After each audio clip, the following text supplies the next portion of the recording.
It's Saturday, we all busy, and, you guys still made it out. So I appreciate it. For those of you that don't know me, I'm Kelvin Pruitt, most people call me KP. I am the president of the New Standard Group. We are a 501c3 network of Black men, dedicated to leading the culture forward. So we focus on health, wealth, leadership, and community empowerment. We just started our Tampa chapter officially a couple of months ago. We have about 75 or 80 Black men that have reached out to us at some point. We've done a lot of activities in the month of January, probably too many, but we're really looking for moving forward with consistency, continuing to empower us, but also more importantly, getting out in the community and contributing to that as well. So like I said, I thank you guys. This is our third empowerment workshop in the last, I think, 5 weeks. So yeah, we tired, but it's all good stuff. But most importantly, as y'all see, I mean, you guys are a small percentage of the brothers that have reached out to us. Sometimes it's hard to improve us. It takes that intentional effort. And so I always appreciate, when you guys come out. I try to create these opportunities so that we can sharpen ourselves. But we got a ton of work to do. And as I've said in the past, before we can get out and help anybody else, we got to help ourselves first. We got to make sure that we're on point. We got to make sure that we're healthy. We got to make sure that we're practicing what we preach. Right? And so that is why we do these empowerment workshops. They are for us, but they're open to the community. So, feel free definitely, as we do more, to invite other brothers. We have opened them up to the sisters as well. Obviously this week is specifically for us, but we want to be able to empower our community, to empower our people. Y'all all know Tampa is weird when it comes to Black folks and where we're at and how we get together. And so we're trying to fill a little bit of that void. And for your information, Doc, most of the guys in our organization are not from Tampa. Very small percentage are from Tampa. So we're all trying to figure this place out together. But absolutely excited about this morning. I'm gonna let Dr. Jones introduce himself, but I'm just gonna let y'all know it's a treat for us to be able to get him. And I remember the first time we got him, I'm like, man, I don't know if we're gonna be able to get Dr. Jones. He's too busy. But every time I reached out, super responsive. So we absolutely appreciate that. And I'll turn the floor over to you. Sure.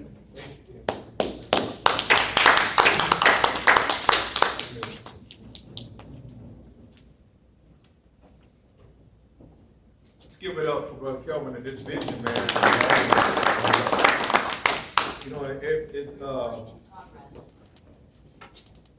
I know we were talking about vision, me and the brothers over here as we were opening up, but you all realize that vision is a powerful thing.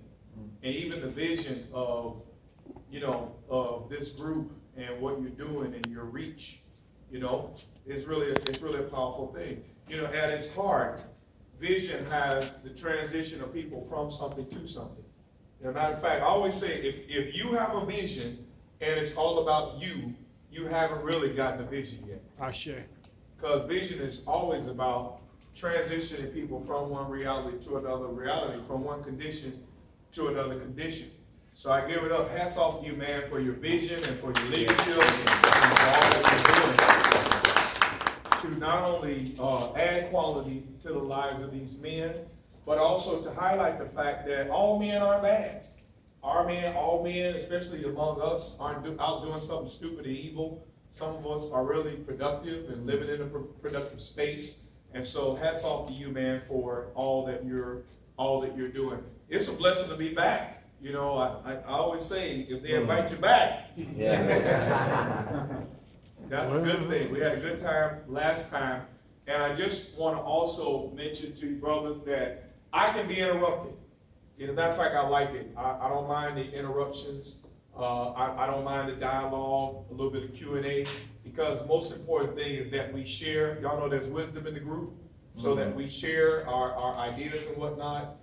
So feel free, if a thought is sparked and you want to engage, you wanna ask a question or whatever over anything I'm sharing today, don't hesitate, to do so.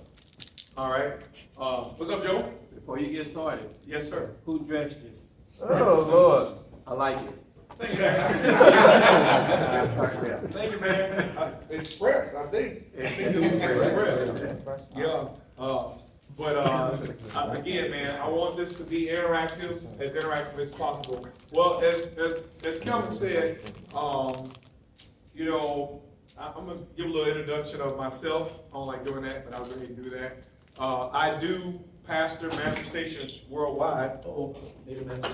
I do pastor Manifestations Worldwide, which is a nonprofit organization, not just a church, but we also focus on education, housing, affordable housing, creating jobs. My vision is to create 200 jobs through our organization. We currently employ over 40 people who work for us full-time at Manifestation Worldwide. So that's a little bit about the organization. I'm the husband of one wife. I've been married, this August will be 31 years. I've been married to my wife. My kids are grown. One of them is married, so prospects of grandchildren is getting better each day. I'm feeling like something in the oven already. Oh, Lord. Y'all be in agreement with me. But it's a joy, man. To be still relatively young, I'll be 52 in June, and healthy, and your kids are grown, you got all your money back, I'm telling you, man, it's a good thing when you get all your money back. Get them out of your pockets, but it's a good thing, man. We're in a good space. My wife is turning 50 in August. I married her on her birthday. So she's turning 50, and it's our 31st anniversary on the same day. So now we're planning for that. Once you get the kids out of your pocket, then she think all the extra money belong to what she's doing. So that's what we're working through right now. It's my joy to be able to help people with their process of coming to wholeness. Anybody in the room believe in prosperity?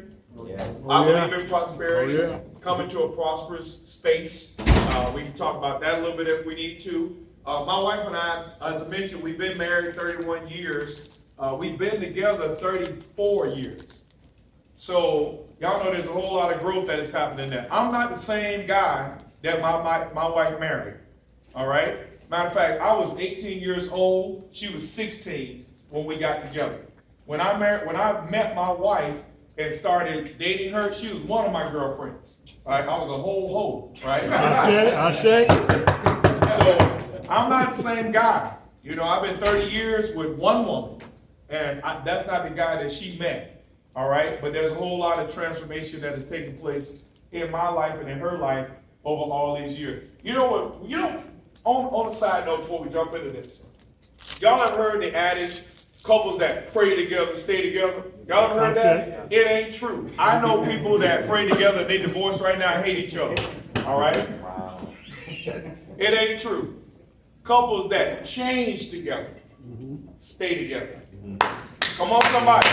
It's all about somebody that will grow with you and adjust with you and adapt with you and change and keep changing. Yes. When the divorce clock starts when somebody says they're not going to change anymore. You say that's me? No, I'm saying that's the same. Or this is who I am. I am who I am. Exactly. I am who I am. This is just me, right? Well, is it possible that there's another version of me I haven't discovered yet? You see that? I'm not the same guy. My mentality is not the same. I'll give y'all an example. And I promise I'm going to jump into this in just a moment without preparing. But I remember I told my wife when we were dating. Now, mind you, she was one of my girlfriends when I told her this. I said, all right, now you got to keep it together because I don't do fat chicks. True story, right? Now, of course, 2 kids later, all right, and my wife her shape has changed a bit from the time we first got together, right? So now, you know what I had to do, brother? I had to go back and tell my wife, listen, I know I said that, but I've grown. And so now, I said that from a vain position. Matter of fact, you know what I told her? I said, that was porn talking. True story. Transparent. I told my wife, I said, that was porn talking.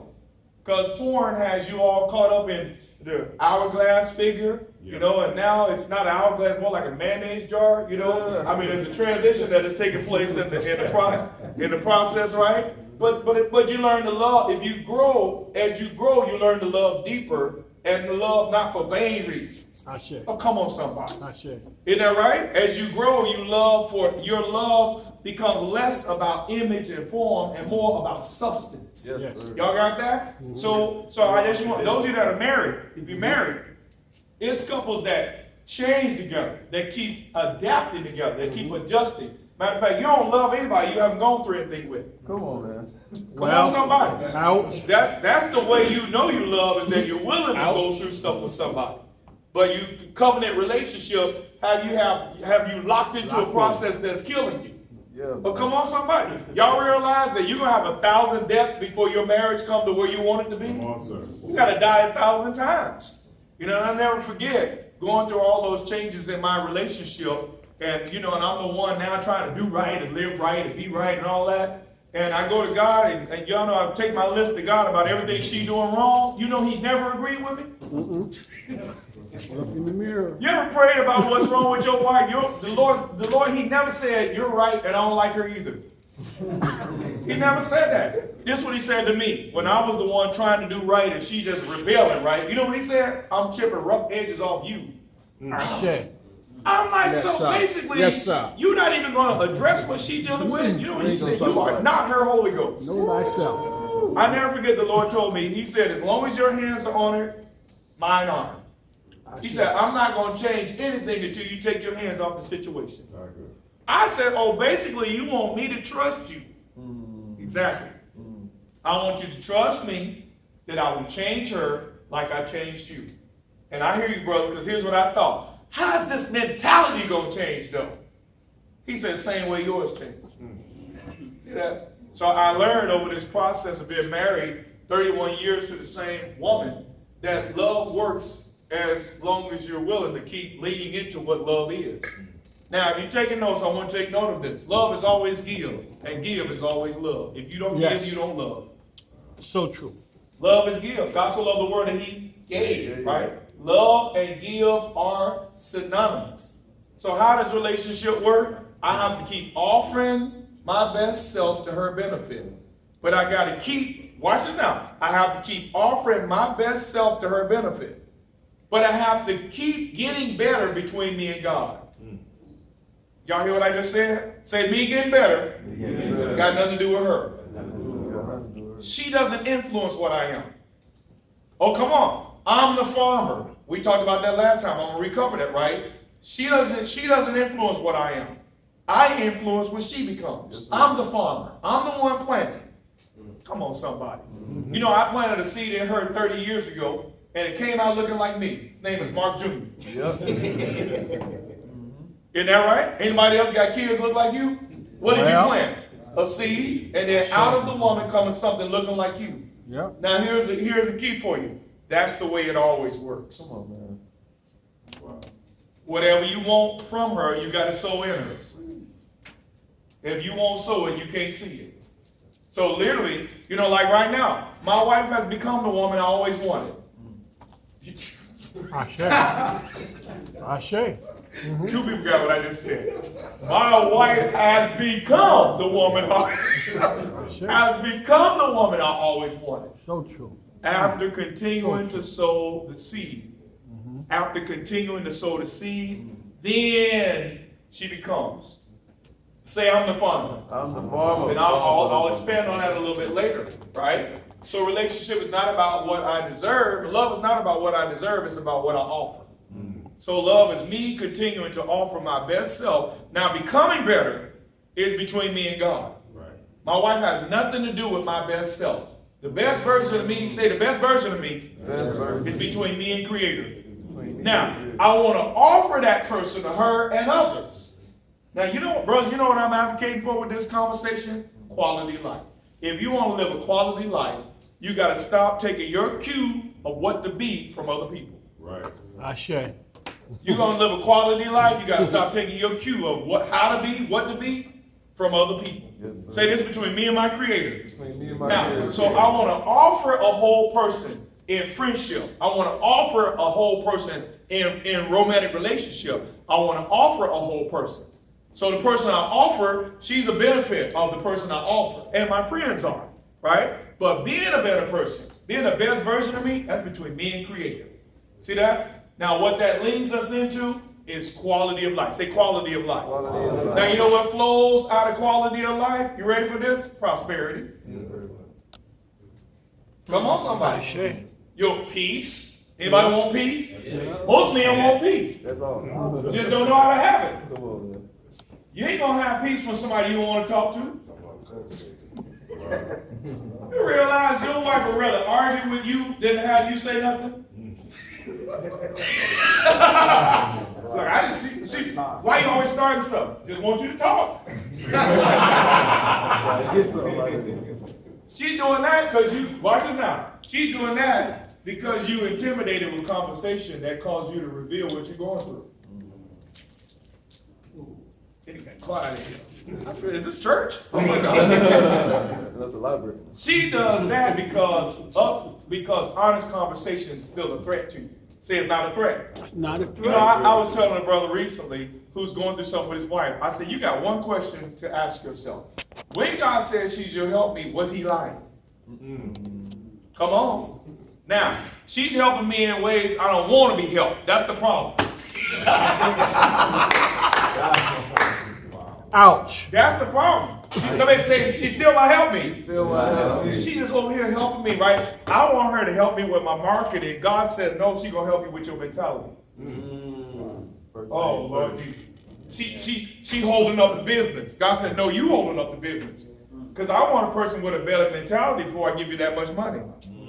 Oh, come on. So you mad because she won't do the marketing. God said, but we're over here working on your mentality because how am I going to give millions to a person that got a bad mentality?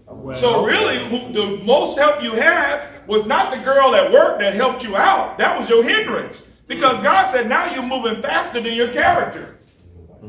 Oh, my God. Yes, sir. When if you would have stuck with your woman, she would have helped you with your mentality and did your marketing. Come on, somebody. She make you what? Sustainable. Anybody want to be established? Yes, sir. Y'all want to be a one-hit wonder or you want to be established?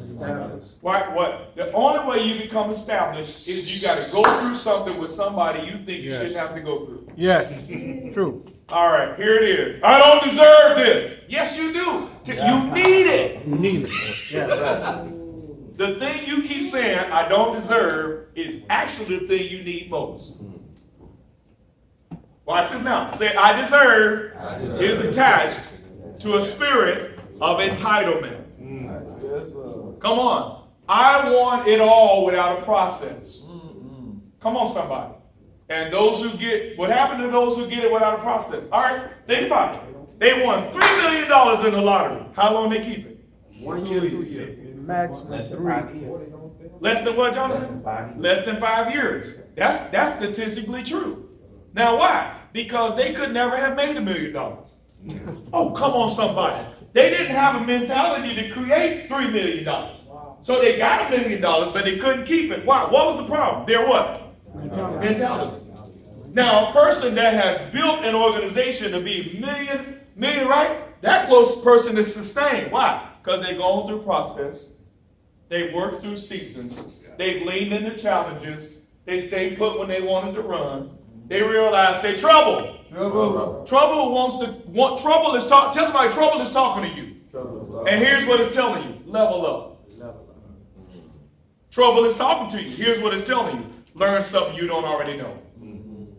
Trouble is talking. Here's what it's telling you. Hold on. Change is coming. Hold on. You understand that? Trouble comes into your life to tell you one of three things. Level up, learn something, or hold on. You understand that? So it's those that are willing to go through a process. Say process. Process. Process does not threaten a mature person. Okay? Why do people end up with the wrong person? Because they think they deserve somebody that will treat them a certain way, right? And they don't realize that the person you think you deserve is totally the wrong one for you. Oh my God. And the one you don't want to go through nothing with is the right one, but it's just that they take you through this process you don't want to go through. All right, I can see y'all getting nervous. All right, so say change. Change. As long as you are growing, you have to keep changing. Say, if I ain't changing, I ain't growing. Simple as that. So bless God for the person that take you through changes. Oh my God, help me. Because I'm supposed to change. You understand that? Change is indicative of growth. If I'm not growing, I'm not changing. If I'm not changing, I'm not growing. Change is indicative of growth. Does that make sense? So I want to put, today we're going to put manhood under the microscope. All right? Manhood under the microscope. And I'm going to go back to something I was talking about a moment ago, and that is what a husband is. So we're going to cover everybody in the room. All right? And I've talked about this before. There are three versions of us. Say there's male, there's man, and there's husband. Now those three are not the same thing. Those three are not the same thing. Okay? Male, and every one of them has to deal with maturity, expectation. Every one of them has to deal, here's another one. Every one of them have to do with capacity. Okay? Every one of us are male in this room, right? To be male, all you have to do is demonstrate masculinity. That's all. The expectation of a male is to be a male as opposed to a female. Right? So if your life is all about your masculinity, you may be a male but not necessarily a man. See? Because say it's more than masculinity. Right? So when you see men that are always throwing their masculinity in front of women, that's not a man. That's just a male. See that? So, and we have to grow beyond just male into manhood. Now, manhood is primarily about, here it is, responsibility. Okay? And we're going to look at 1 Corinthians 13:10 says, but when that which is perfect is come, that which is in part shall be done away. When I was a child, right, immature, I spake like a child. I understood like a child. I thought like a child. But when I became a man, I put away childish things. Now, what is that telling me? Say manhood is defined by what I'm willing to put away. Manhood is defined, listen, manhood is not defined by how many cars I have, how many women I got, how much money I got, right? Manhood is defined by what I'm willing to put away. Okay? Manhood is demonstrated in maturity. And maturity is revealed by how willing we are to take responsibility. Now, if we're operating in manhood, say it with me, no one should have to make me to take responsibility. You understand that? No woman should, if you got children, you ain't married, no woman should have to remind you about child support. All right. Oh, come on, somebody. You stay with somebody, you live in a house that's not your own, you ought to automatically want to pay for something. Oh, Lord Jesus. And clean up. Ain't nothing in me would want me to be a burden to somebody else. Isn't that right? True. That's just simple manhood, that there ain't nothing in me that wants me to be a liability to anybody else. Right. Does that make sense? So malehood, maleness, being a male is about masculinity. Being a man is about responsibility. But now for those of us, there are some of us that are husbands. Where are the husbands in the room? Right? Being a husband goes beyond responsibility to cultivation. I don't know if I told you guys this before, and actually you guys are different now, so I can say it again. Different. That you guys have changed. But one of the things that I often talk about is that in the Old Testament and in the New Testament, there is this word, if you read the Bible, called husbandman. Anybody ever read the word husbandman? Husband with the word M-A-N on the bottom, on the end of it, right? In both New Testament and Old Testament, the word husbandman means farmer. My God. That means, say, a husband is a farmer. Watch this now. A husband does not just create a relationship with a woman. He cultivates it. Come on, somebody. Now, don't get mad when she wants you to cultivate the relationship you created. Right. When are we going to spend time together? What is she asking for? Cultivation. Why don't you talk to me about what's on your heart? What is she asking for? Cultivation. Right? We need to do vacation sometime, a date night. What is she asking for? Cultivation. And if you're a farmer, why would you create what you are unwilling to Cultivate. cultivate? Ashe. Oh my God. If you are a husband, you have to be a farmer. And a farmer is a cultivator. Cultivator. You understand that? Well, something's bugging her. Well, it's the farmer's job to get the bugs out. That's it. That's it. So true. Anything that's a threat. I'm tired of going through all this drama. It's the farmer's job to weed. Yes. It's the farmer's job to do the weeding. You cannot just create. You got to cultivate. See, I do the weeding.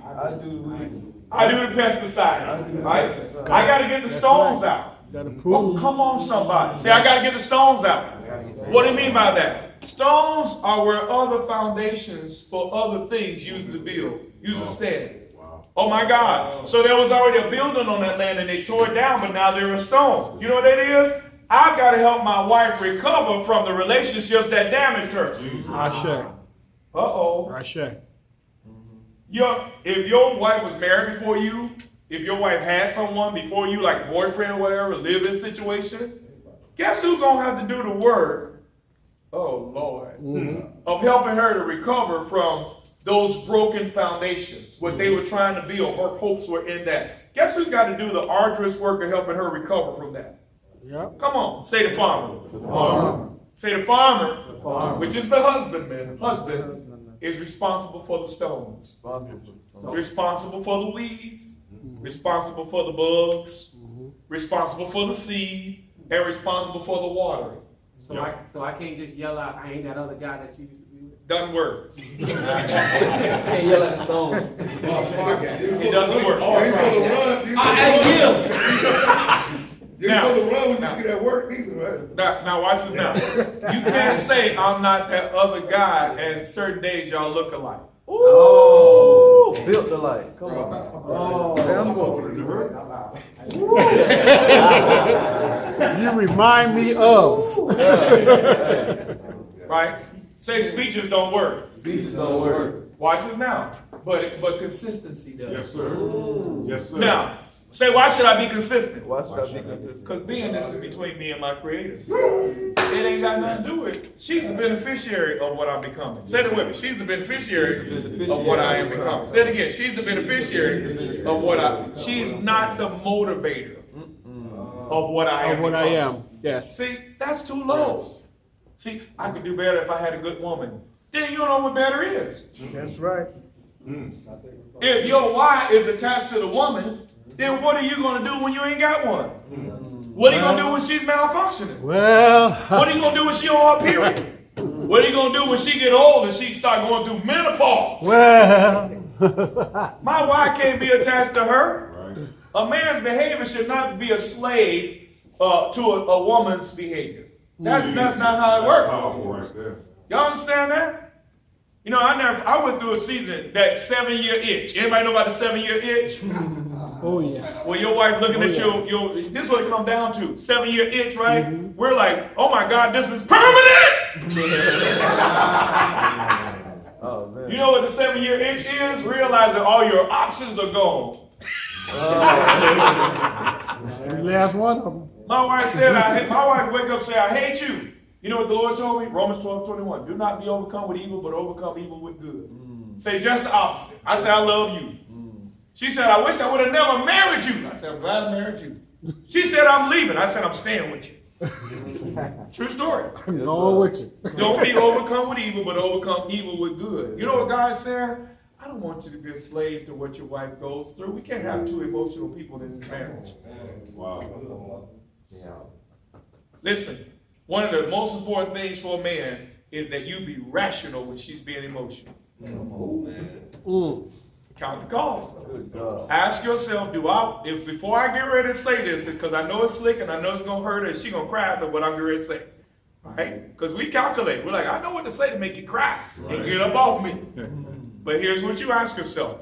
Before I say these words, do I want the harvest that can come from saying these words? It's coming. It's coming. Okay?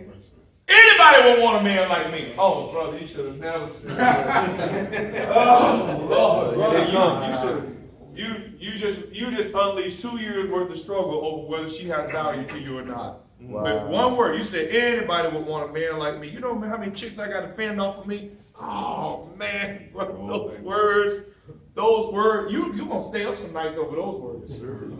You still love me? You finna stay up. You finna have some long conversations when you gotta work the next day. Now guess who started that conversation?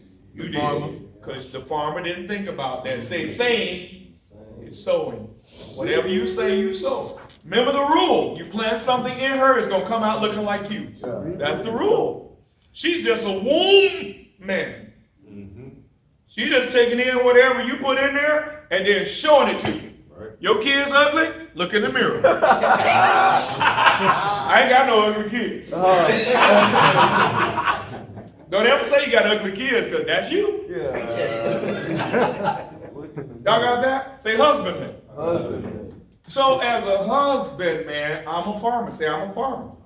Listen, so I'm responsible. I'm most responsible for what we're cultivating here. Hello? I'm most responsible. Now, God has anointed her to help me. That's what it comes down to. So I've learned, whenever she's going through something, I've learned to ask God, how is this helping me? Not, why did you give me this? That's the right question. That's the wrong question. The right question is, how is this helping me? So when you feel mad, like, ugh, you stop and go, Lord, how is this helping me? And you get quiet. You know what he'll tell you? He'll tell you how it's helping you. If you can hear him, he'll tell you exactly how it's helping you.